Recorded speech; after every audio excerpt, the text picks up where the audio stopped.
Number 3. The deadly ad. For Scott Davis, the ad seemed like an impossible dream come true. A steady $300 a week salary, a place to live, all for taking care of an isolated farm in southeast Ohio. It was, without a doubt, the opportunity of a lifetime. At 48, Davis had just broken up with his girlfriend and was looking for a fresh start when he stumbled upon the ad on Craigslist in 2011. With over 100 applicants vying for the position, he could hardly contain his excitement when he received a call telling him he was one of the finalists for the job. All he had to do now was meet his supposed employer and visit the farm. After a final interview at a local restaurant, Davis got into the back seat of a white Buick. His new boss, a bulky man named Jack, sat up front. Behind the wheel was a stocky teenager, introduced as Jack's nephew. As they drove, the road took them farther and farther from civilization. Houses, people, and city traffic disappeared, giving way to dense woods and dirt roads. The Buick finally stopped on a remote stretch of road surrounded by thick trees. Jack explained to Davis that they had left some equipment down the hill and needed help carrying it back to the car. Eager to prove his worth, Davis didn't hesitate. He jumped out of the car and began following Jack down the makeshift path. But as they walked through the thick brush, Davis noticed something strange. He was now in front, with Jack and the teenager following closely behind. The silence of the forest was broken by a sound that made his heart stop for a second, the metallic click of a revolver's hammer being cocked. He instinctively turned toward the sound, only to be met with a deafening blast. The bullet struck his elbow, shattering the bone. In a desperate act, he stumbled toward the forest, his mind spinning in chaos. As he ran, the gunshots continued to echo behind him, each one closer than the last. Jack cursed as he fired again, but luckily all the shots missed.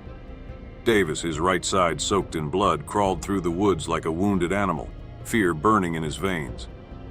He didn't know if Jack or his silent accomplice were nearby, waiting in the darkness, ready to finish him off at any moment.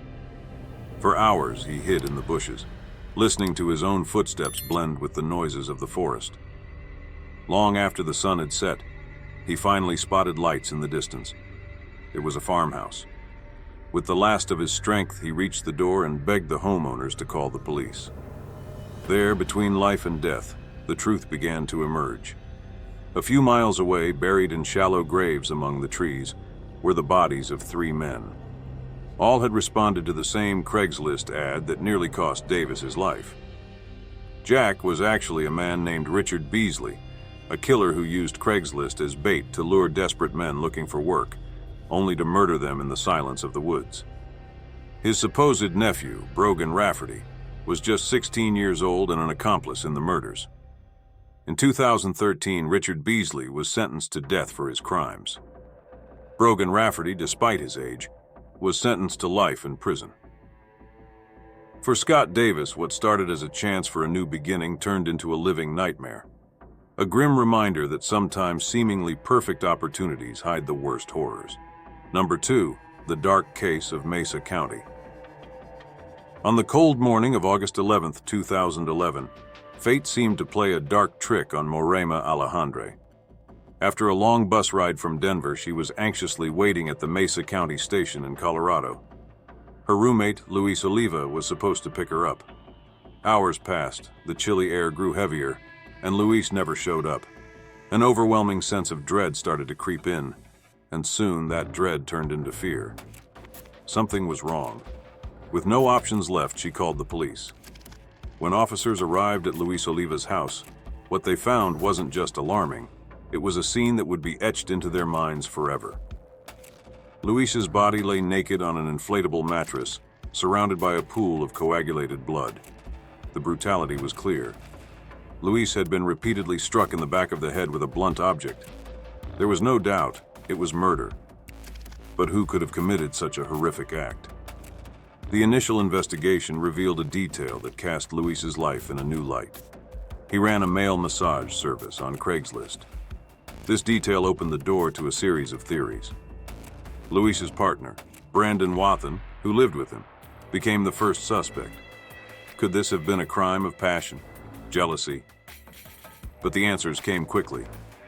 Wathan had a solid alibi, as he was working out of town the night of the murder. He had even helped Louise start the Craigslist dating service months before, when both were unemployed. The jealousy theory was soon discarded. Investigators then turned their attention to the clues left in Craigslist records and email communications. The search quickly pointed to one name: Billy Joe DeLacy, an Army veteran. He seemed to be Louise's last client before the fatal encounter.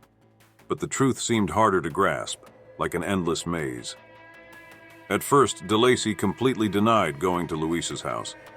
Then he changed his story, saying he had been there but left before anything happened. He also claimed that at the time of the murder he was busy paying rent. But one crucial detail shattered his story. All the checks he provided were dated after the murder. And there was more. A lot more. When investigators searched DeLacy's computer, they found child pornography. However, he quickly claimed that he hadn't downloaded the content and had stolen it from somewhere else. Nothing seemed to make sense. At every turn, new contradictions arose. He said he couldn't talk much to the police because he was about to be redeployed to the Army. But that, too, was a lie. The Army hadn't contacted him since 2008. The bizarre trail of conflicting clues seemed endless. It was as if DeLacy was trying to confuse investigators, leading them into a cat-and-mouse game. But finally, in 2012, he was captured in Pennsylvania and formally charged with first-degree murder. Luis Oliva's case, which began as an agonizing mystery, ended with the arrest of a man whose lies and contradictions were as disturbing as the crime itself. And as the trial approached, one haunting question lingered in the cold air of Mesa County. What really happened that night? And why did Billy Joe DeLacy feel the need to cover his tracks so desperately? Number 1, I love you. It was March 18th, 2015, an afternoon I could never have imagined would change my life forever. That morning I was so happy, feeling radiant. My 34-week pregnancy was going well, and I was finally about to pick up some maternity clothes I had found at an amazing price on Craigslist. The baby was healthy, and the clothes would be perfect to cover my growing belly. All I needed to do was pick them up from Dinah Lane's house, a woman who had seemed so friendly in our conversations. The drive there was short, and when I arrived, Lane greeted me with a smile. She seemed calm, someone you wouldn't think twice about trusting. We talked for almost an hour. We spoke of simple things: pregnancy, how life was going. I didn't suspect a thing. She was kind, and I was just there to get some clothes. When she finally invited me downstairs to grab them, I didn't hesitate. It seemed like a normal afternoon. But as soon as I stepped into that basement, everything changed. All I remember was the crash of glass when she broke a lava lamp over my head. I barely had time to process what was happening. Pain struck me like lightning. I was thrown onto a bed, and before I could react, she was slashing my throat with a shard of the broken glass. There was so much blood. I tried to scream, but my voice failed. I tried to fight back, but she was strong, and I was losing control of my own body.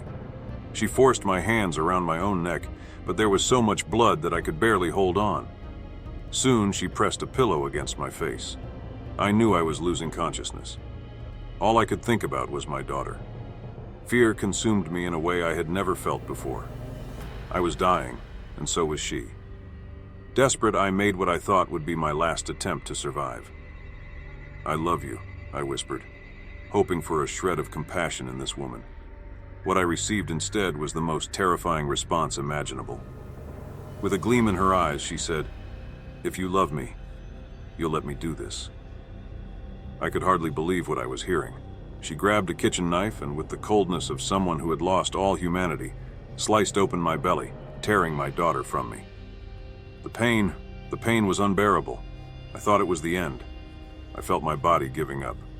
But somehow, I managed to stay conscious long enough to do one last thing. I dialed 911. It was all I had left. I knew I needed help, even if it was too late for my daughter. I was rushed to the hospital. I survived, but my little girl didn't. The worst part is that the woman who did this was in the same hospital as me and held my daughter as if she were hers. It was only after the truth came out. She was arrested and now faces 48 years in prison. But none of that erases the terror I lived through that day. Nothing erases the pain of losing my daughter in such a brutal way. And so stories like this show us just how terrifying the unknown can be. If you were as captivated by this tale as I was, don't forget to like the video. And of course, there's another story waiting to surprise you. You wouldn't want to miss it, right? Click on the next video and keep this journey going with me. I'm Brian, and I'll see you there.